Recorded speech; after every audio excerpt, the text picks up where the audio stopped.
তুই কখন আসছস? ঘন্টাখানেক আগে আইছি। কলেজে পলিটিক্যাল গন্ডগোল চলতেছে, ব্যাস কলেজ বন্ধ। আম্মা, ভাইজানের প্লেট দাও। ভাইজান বসো, একসাথে খাই। নাজবুল পরে খাবো, তুই আগে খাতো। তাহলে আমিও পরে খাম। নাজবুল বসো তো বাবা, বসো।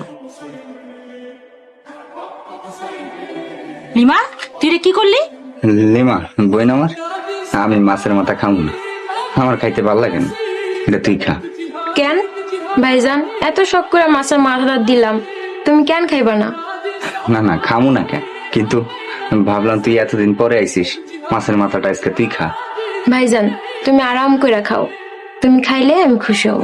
লিমা, তোর তো আরেকটা ভাই আছে, তারে তো মাছের মাথাটা দিতে পারতি। আম্মা, আমি তো ভালো করেই জানি এই বাড়িতে 10টা মাছের মাথা আইলে 9টাই ছোট ভাইয়ের পাতে যায়।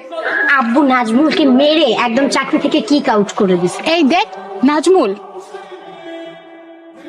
এত মার খাওয়ার পরেও বেচারা হাঁটছে কিভাবে?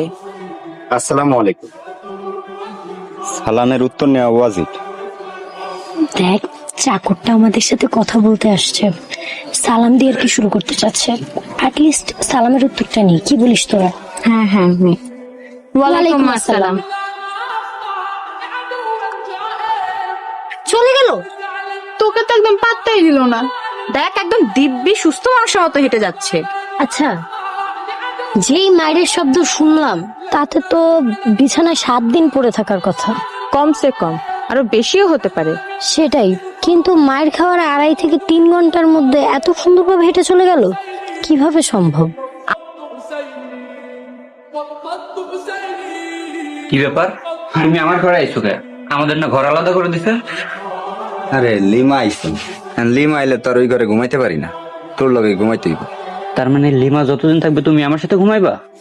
ও আরে সমস্যা নাই, দুই ভাই একলা গল্প করতে করতে ঘুমাই যাবো না। দেই সর। কি হইছে? তুমি কি, তোমার ফোন বাজতেছে, তোমার কোনো খবর নাই? ফোন ধরো। নাজমুল, আসসালামু আলাইকুম।